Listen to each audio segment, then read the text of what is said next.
Okay, here we are in the parkway between the sidewalk and the front street curb. There's the Bonnie cart. She's making her cameo. She likes to do that every once in a while. This is our water meter right here. Okay, it's a digital water meter, and they're hard to read. Let's see if I can get some numbers to show up here. Sometimes they'll show us a flow. Sometimes they won't. I saw it on earlier, and I didn't see a flow. I wanted to show you what I couldn't see, but since I can't see it, I'm going to close it up. This is the water meter. Okay. And this belongs to the city, the municipality, the water company, the utility company, the city vendor, call it what you may, but that doesn't belong to you. Everything in that direction, this all belongs to you. So let's go look. Let's see what we got. Okay? We're going to move along here. I'm going to try my best to move in the order of the report. And then up here in this flower bed, the home faces west on the north side of the front portico there. Okay. On the north side here in the bushes, that little blue handle, that is your main water shutoff valve. If you have an emergency, that's where you come and you turn the water off to the house.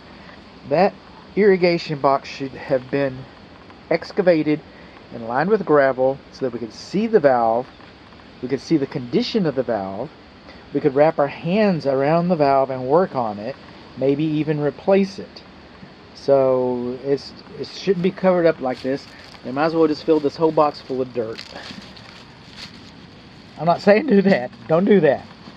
Don't do that. Okay. Then we're going to move around to the closest bib faucet to the meter. Come over here on the south side of the house behind these bushes that are too close to it. Above all this erosion, that exposed post-tension cable in. This is the closest. And we're looking for no more than 80 psi. I can see as much as 40. What did you get on up there? Okay.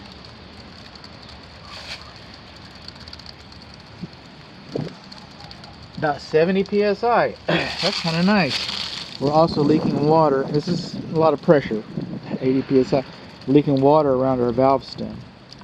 And I'm going to come back. I'm going to set that aside. I'm going to come back and take a picture in about 15 minutes because that's the way I was taught.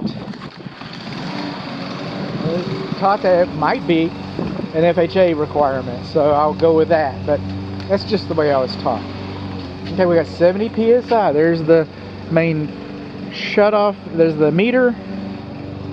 Main shutoff valve is over here on the north side of the front portico, but also over here we see two caps. See that cap hiding in there? Is that a 4-leaf clover? 1, 2, 3. Nope. I wish it was, but there's one sewer cap. There's two sewer caps. We got two sewer caps. Sewer cleanup caps. Okay. This way you can put the snake, the rotor-rooter, the auger in here, and it'll go out towards the street and clear up any obstruction that you have, or should. That's the design. That's the intent. That's the principle. This one goes back towards the inside the structure. So the auger, the rotor-rooter, the snake, call it what you will, it'll go in towards the house and again clear the obstruction so it drains properly.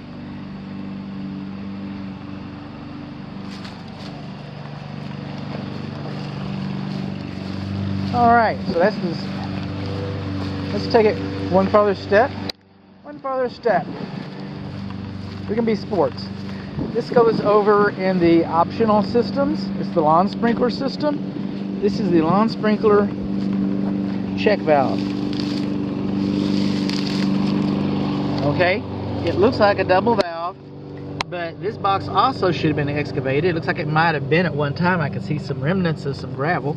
It should be excavated and lined with gravel so you can get your hands around the valve and inspect it and work on it. And these are our bleed out ports, and at one time they had little caps on them. There's a cap right there. There's a cap right there. We're missing our bleed out cap. These are our isolation handles, and when they get rusty like this, the odds are real good that it's just going to break off in your hand. And if it breaks off in your hand, you're replacing the valve. And then what wasn't required when this home was built, but good to know, is we do not have a main water shutoff valve. We do not have a main water shutoff valve to the lawn sprinkler system. Yes, we could turn off the water sprinkler system here and here if the valves don't break in our hands, but we should be able to turn off all the water to the lawn sprinkler system so we can remove this whole thing, remove these valves, replace all the guts. Okay, replace the guts. But we do not have a main water shutoff valve. Again, not required when the home was built. If the home was built this morning, it would be required. Is it a good thing to have? You bet. It's going to make the report. Oh, I'm not bashful about that. I'm not bashful about that at all. We're moving on along. Oh, in the lawn sprinkler mode, I'll just come up in here and we'll talk about this for a moment. This is the irrigation system. Okay, this is the control box. Zones 1, 2, 3, 4, 5. Minutes 5. What is that? That doesn't tell us anything. Okay, it's supposed to be front yard, backyard, side yard, so forth. Also, we do not have a care and use manual. However, we do have some instructions inside of here, which is better than nothing.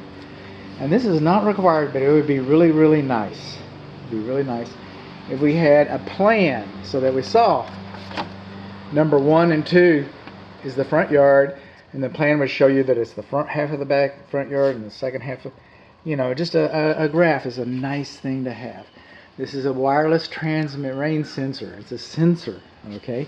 We're looking for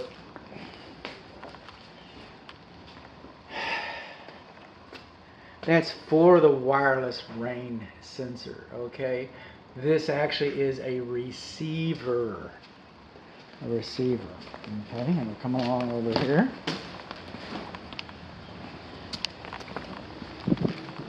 Hang on, we're almost through. Just bear with me.